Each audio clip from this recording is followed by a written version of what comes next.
Sisimulan natin itong pagbabago na to para sa ating kalikasan. We will get those signatures, 10 million of them and more. Marami sa ating mga kababayan ang tutol sa pagmimina. Some put the number at 6 million have already signed petitions calling for an end to mining in the Philippines. Karamihan sa mga signatories na ito ay mga kabataan. Ako nga po pala si Janice Yombid, 19 years old. Rachel Ann Cerellano po, 19 years old. I'm Flory Palce. I am 18 years old. Hi, I'm Dennis Isabel P. Bordeos, 20 years old. Hi, ako nga pala si Rico Emmanuel P. Lausao. Interesting enough, these young idealistic and proactive students are from the urban areas who have never even seen an active mining operation. Maraming bad impacts ng mining. Mining is useless. Mining is destructive. Mining is devastating. So what happens when Metro Manila-based students, ang iba pa nga ay pumirma ng anti-mining petition, end up with the chance to see an operating mine for the first time in their lives?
Ate, gusto ko lang itanong sana kung yung parang bilang babae, hindi ba ganun kahirap na magtrabaho dito sa minahan? Okay lang din po.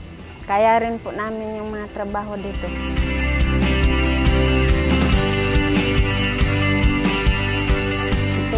Or Gintalunan Pit number 4 was declared mine out in 2008. After that, nag-institute kami ng mga innovations, no? May paraan na sinusunod ang Tuba Nickel Mining Corporation na kung saan pagkatapos ma-extract ang ore o ma-extract siya ay may pababalik ang vegetation, no? Proximate to its original land use, no?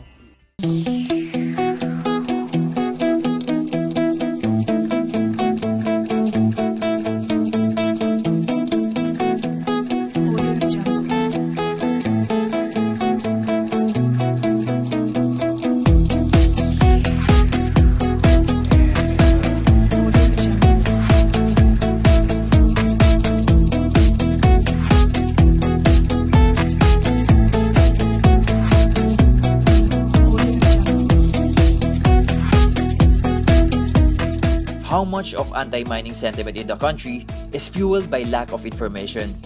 Bilang isang guro, alam mo rin yung mga sasabihin mo. And encounter doon, dapat sa pagpapalaganap ng information about sa mining, syempre, hindi bawal ka maging parang One-sided. babaguhin mo, tama. Kasi mas maganda na kung ano lang yung na-witness mo, kung ano yung actual talaga na nakita mo, yung na-experience mo mismo, mas maganda na yun lang yung sasabihin mo. Kasi meron tayong mga evidence na hindi lang tayo basta-basta magbabase sa sinasabi ng isang tao. Magbabase tayo sa kung anong nakita, kung anong nalaman, at kung ano yung mga na-experience. Very clearly, when even young students come face-to-face with the reality of responsible mining, they quickly realize the benefits that only responsible mining brings.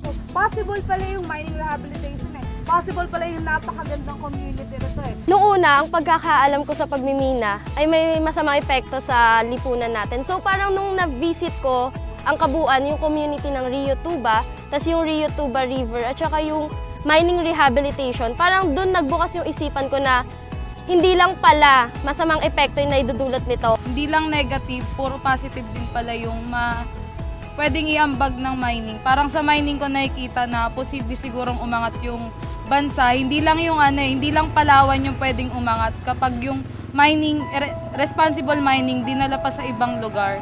What is real is that human progress has been made possible because of the fruits of mining, and it is only responsible mining that brings real progress.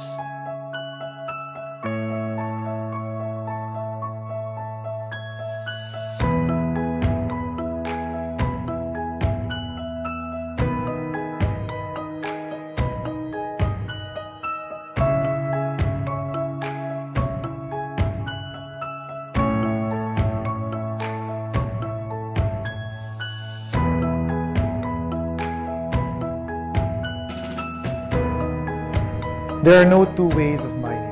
There is only one way, the responsible way. And that's how we do mining at Nicolet.